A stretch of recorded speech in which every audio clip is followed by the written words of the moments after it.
What's your opinion on David Miscavige, the current head of Scientology? It's interesting that you remind me of that, because just during the week, I finally got a friend of mine who was working with me in the C organisation in England, who was declared a suppressive person back in 2000, the year 2000. A really good friend of mine, very clever guy, Rod, a very clever guy, who, funnily enough, he was never actually a Scientologist, but he kind of ended up in the C organisation, but not a victim type at all, very, very unusual. But he did a lot of driving, a lot of looking after David Miscavige when David Miscavige was in England. Now, I've met David Miscavige a few times. Of course, I'll only have seen the public relations David Miscavige, except for that one experience where I mentioned the book, and he stands on the middle of the road in front of my truck, staring up at me with this complete malevolent, evil stare. You know, what the heck's that about? I don't know. But Rod gives an awful lot of insight into him. First of all, you have to understand that Miscavige has known nothing else but Scientology since he was a child. He's known nothing else. He doesn't know the world outside Scientology. The only real experience that he's been having of the world outside Scientology is recently, thanks to Tom Cruise. David Miscavige has lived Scientology morning, noon, and night since he was probably 9 years old.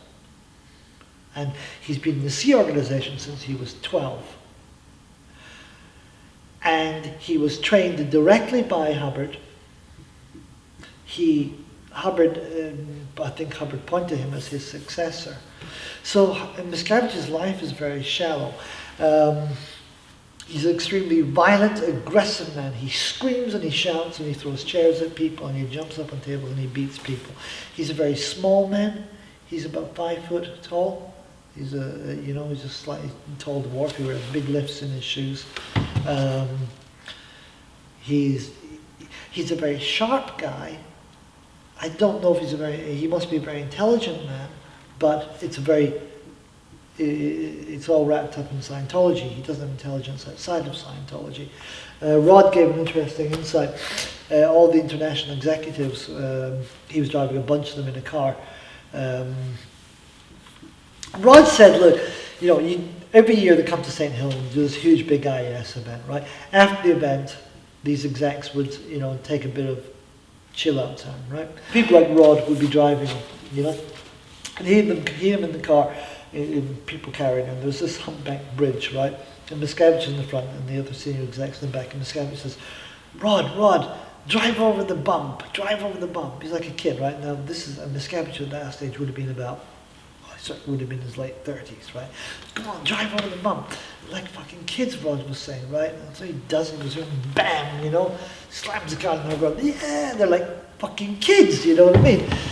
Which, you could say, well, that's all very fun, but what kind of life does this guy live that if that's exciting for him? They were all really excited by this, and he said they were like kids who'd be looking out, when they, he'd drive them to London, and they'd be like, wow.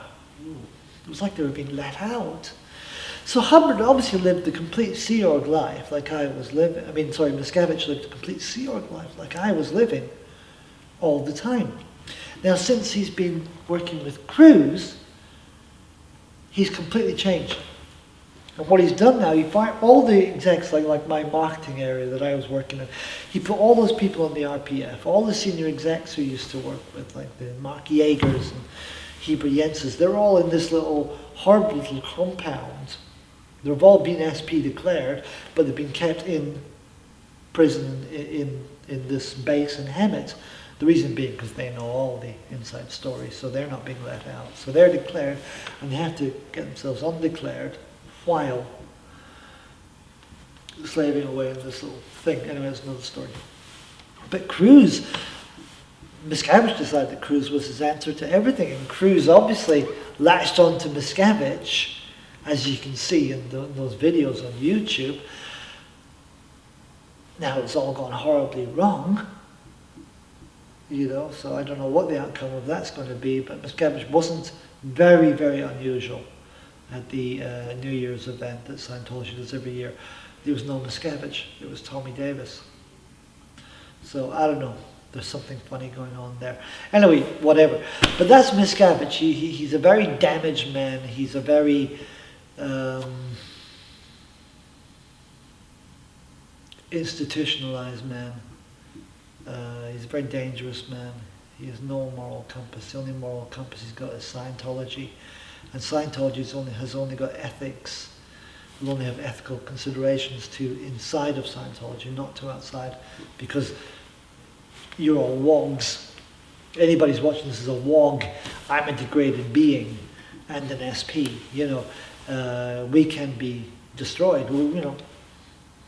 Absolutely, it's within Scientology's worldview. There's nothing particularly wrong with destroying somebody like me, or destroying a homosexual, or wogs are just there to be used to be cleared. And once they're clear, they're okay, but they have to be gotten clear.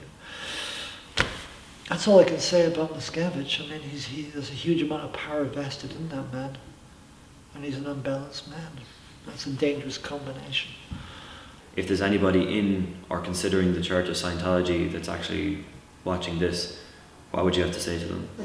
In essence, what I try to say is, look, I've written the book, The Complex, right, and that book is available. I'm making it as available as possible, and I'm going to continue to work with the publishers to make it very, very, very available indeed, because it's the only book really is available on the subject, as a critique of the subject, really, from an insider's perspective. But I was talking to, this young lady I was talking to on the radio show, the Donegal radio program, Frank something or other, his daughter, Sabrina is her name. And like to her, I would say, it's Scientology. It looks like it's giving you a nice, simple answer to whatever you're dealing with, whatever made you want to do. Well, you had to be looking for something. You had to be expressing some kind of emptiness or something. The biggest mistake you're making right now is going for Scientology. Scientology will not answer your problems at all. It will end up costing you. It'll end up causing you grief. It'll end up, you will not have a very complete life if you remain in Scientology. Definitely not. The best thing to do is just inform yourself as much as possible. There's a huge amount of information on the internet. There's a huge amount of information available, a lot of discussion forums. Do not buy into it.